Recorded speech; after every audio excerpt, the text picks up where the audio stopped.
俄为何旁观俩小弟战争，会陷入这场亚阿冲突吗？俄军何时会介入高加索战争？敬请关注。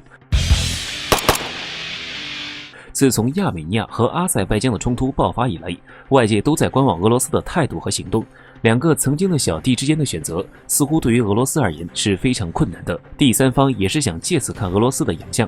俄罗斯南部军区拥有58集团军和49集团军两个主战单位，编制有400辆坦克和2000辆装甲车。一旦需要，俄军可以迅速向南高加索投送大批兵力，仅需几十个小时就可以占领要点地区，并将所有敌对势力驱逐出境。但显然俄罗斯还没有这么做。俄罗斯会陷入这场冲突吗？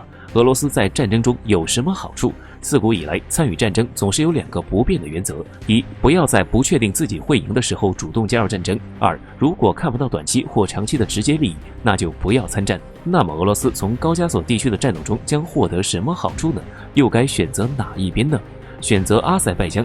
阿塞拜疆与土耳其之间有着复杂又火热的同盟关系，作为地缘政治的对手，俄罗斯绝不允许土耳其加剧高加索地区的不安。南部地区的安定是俄罗斯国土安全的要点。选择亚美尼亚，那么俄罗斯要面对的困难同样不小。俄罗斯瓦格纳雇佣军领导人表示，俄军在亚美尼亚的部署存在着很多问题。首先，卡拉巴赫是阿塞拜疆的领土，俄罗斯没有在此开展军事行动的法律依据。其次，美国非政府组织对亚美尼亚的渗透很严重，这里的美国非政府组织可能比亚美尼亚的国家军事单位更多。如果俄军过早介入，很可能加剧当地局势的动荡。俄罗斯并非视阿塞拜疆为敌人或者搅局者，但前提是阿塞拜疆的所有行动必须是独立的行动，而不是土耳其在背后导演的一场大戏。俄罗斯也不会大规模支援亚美尼亚，但至少要保证其不落下风和被土阿压倒。高加索地区曾经是苏俄的后花园和扩张前线，虽然苏联解体后似乎这样的情况已不存在，但与格鲁吉亚的南奥塞梯冲突是一个很大的麻烦，更不用说还有车臣这样的隐形炸弹的存在。俄南部军区一直是高度戒备，重兵布防。除了应付已知的危局外，更重要的一件事是要阻止欧美干涉势力借机进入该区域。